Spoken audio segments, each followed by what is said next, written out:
Hello, peace and love to you all on day 2 of the Winter Solstice, because day 1 is the 21st, yesterday, first day of the low, day of the sun, and yeah, it stays that height for 3 days. Okay, so 21st, 22nd, 23rd is the period of the low sun, and the resurrection of the sun is therefore, by logic, the 24th. So what are y'all celebrating on the 25th? Nimrod's birthday, or other entities that the elitists, not the elite, the elitists put through the Roman Catholic calendar and the Queen's calendar. I mean, even on the calendar here in the space over there, it says the first day of winter, winter begins. Christmas. What? Really? Hold on a minute. A season is dictated by the height of the sun in the sky. And if the sun is the lowest now, which it is, then 1.5 months from the 21st of December is the start of spring. So we're halfway through the winter right now. And Eastern Europeans, I know this because I've been to Slovakia a lot, celebrate Christmas on the 24th, the rebirth of Christ, or the sun. That sun as being the sun. And another teaching to dispel a lot of that Roman Catholic bullshit is the respelling of what Christ said regarding being a son. A son, not the son. He did not say, I am the Son of God. He said, I am a Son of God. The way I view that teaching myself is that we're all created by the Creator, including Christ was created by the Creator. So he's an equal soul brother to us all that we can all tune into and have been able to before 2,000 years ago. So Christ was a special individual, if he was a real individual, whomever he was at that time 2,000 years ago. And he could tune into Christ consciousness as a holographic spirit, as a shaman, as a sorcerer, as a healer, as a soul that could use higher consciousness to access God consciousness and perform some of the feats he could perform. I know this. I don't believe this. I know this because I've experienced telepathy. I've experienced magic. And others have witnessed that with me. I have witnessed a shaman, a male shaman, take on the image of Christ in front of me when I went through my first death process with ayahuasca. And many other times too. And then many times since, in the hundreds of ceremonies that I've performed with people, many of those have involved with me taking on the holographic image of Christ and performing certain little pieces of magic, like being able to play the harmonica like a professional for an hour, not having even known how to hold the instrument properly, to truly channel the higher consciousness spirit of Christ. That's what Christ consciousness is about. That's what the resurrection is truly about, is the resurrection of the sun in the sky and the sun in the heart of us all. The sun, the star. Starlight, that meaning of the sun and the U. And is a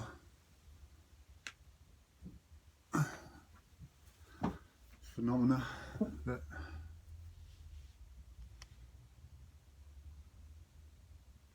I try and focus on that. A German shepherd dug one hole in the garden here, and when I put my spade in the ground to turn the dirt over, you can see where my spade hit. It's like that in the ground. My spade hit there. I was like, "Way, what's that piece of metal? Wow, it's a metal plate." Turn it over, and it was the Last Supper. And this has come with beautiful teachings. This was in 2015, 2016. I discovered this. And the face, it's hard to see on the forward-facing camera, it won't focus. The face is like Skeletor from Masters of the Universe. I have the power. But yeah, there's a false teaching going around from the church that there might be a second coming of Jesus. So they might well present a dude looking like Jesus and say he's the return of Christ. But when I've been witnessed to look like Christ in ceremony, and I've seen other people to look like Christ in ceremony, and know that high telepathic power, connection to Mother Earth, who's the gatekeeper towards being in connection with true Christ, we know through our experience, not our belief, through our direct human experience and warnings that have come from many different people in many different ways of guided information about warnings of what the Vatican and the nutters are up to, planning a second coming of Jesus. I've got to be very careful and follow these warnings and go for experiences to experience Christ consciousness, Mother Earth as the gatekeeper to that, and we find deeper truth. But gone completely off on a tangent, but not really, because it's about solstice, what I'm talking about here, isn't it? So yeah, day 2 of solstice, and it's 2021. We are in the time that we could well see crazy phenomena in the sky, maybe, or unless it's next year maybe. But this is a time of true revelation for everybody, and with certain cases going forwards with the police, well done to Mark Sexton and lawyers and doctors he's working with. Dr. Sam White, is it? Oh, I've not been keeping up to date totally on everything. I do apologise, but well done, guys. You've got a crime number, and the police are going to investigate now. So maybe if we all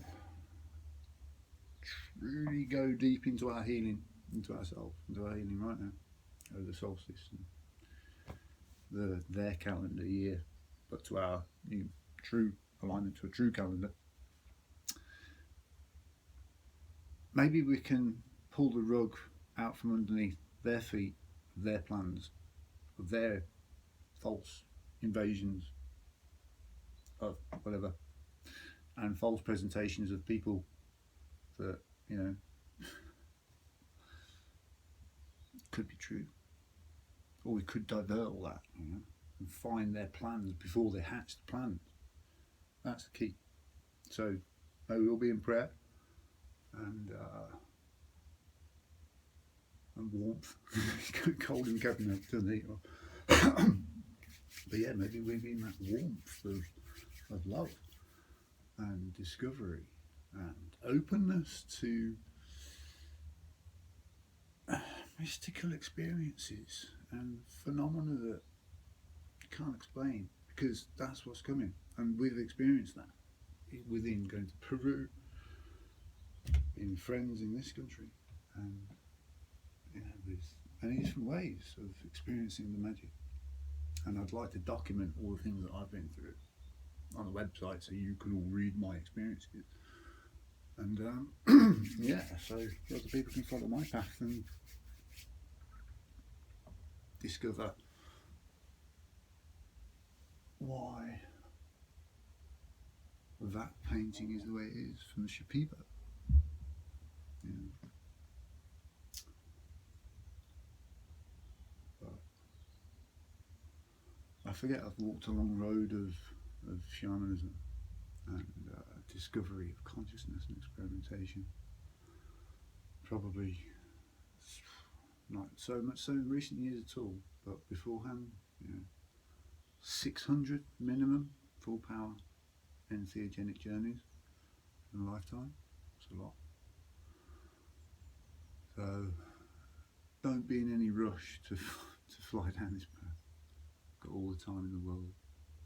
All we do have to do is make sure that we are facing our fears, face on, not becoming the face of fear, but facing our fears. Exorcising our demons, not exercising them.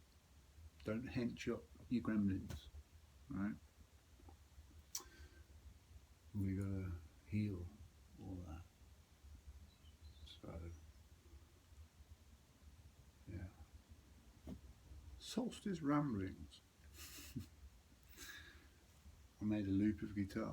I'm now gonna put some stuff over the top of it. With love.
That opened my heart, but I cried.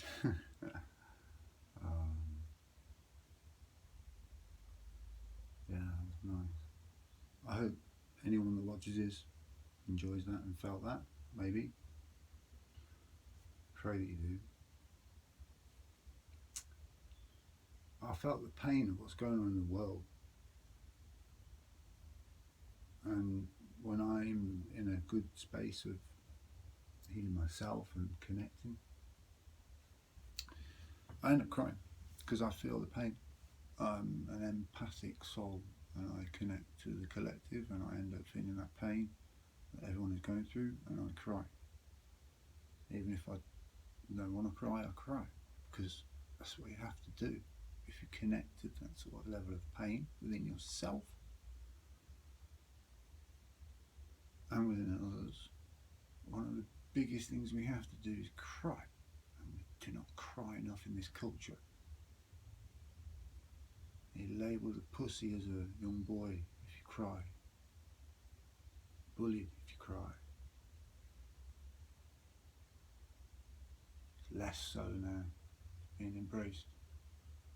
And we have to fully embrace our tears as a people, as an individual and as a collective. We have years of tears to shed.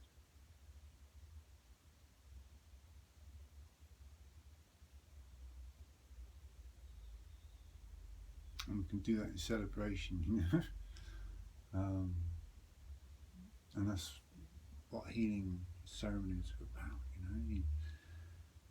Going deep to begin with, really get out everything within ourselves, between the heart and Mother Earth, connect, and then from there that brings the energy and the healing up through the rest of our bodies to then be in the whole of above and below and in a better space. And always aim to jam at the end of session, or be in high spirits and jumping over the next obstacle, you know. It's like the metaphor of mountain biking, riding down jumps, or BMXing over jumps, a series of canyon gaps, you know. If you jump the first one, you fully commit, no matter what happens. If you know your speed and you know what you're doing, you can make the next obstacle with confidence. But so many of us come up short and fall down the canyon and back to start again like a game, because we lose our confidence, we lose our speed, or someone else maybe tripped us up. But then we realise that someone else tripping us up was because we didn't heal enough within ourselves to make sure that we're confident enough to just peacefully go that energy in my field. I'm not crashing, I'm not falling this time. I've just fallen off, not the bike, but my emotional self, because of being back here. Even though I'm a beautiful little cabinet space, it's attached to a mortgage property and all that which I don't want, so yeah, I've had to get over my own wounds again, and I'll pick myself up and carry on as we always do, but I'll do so heavily with music entwined with my biking now. I've got the two to be able to put together now, not marry those up well enough, because I haven't been in a space solid enough at the moment for the last couple of months to be able to do that. I've got to work on that myself. And the reason I explain these things in my own process to you all is so that you all can identify and go, yeah, you know what, I've got things to do for myself as well. That when I do that, I know I'm going to be in a better place to help others. And that's what I always strive to do. But I've been through a lot for the last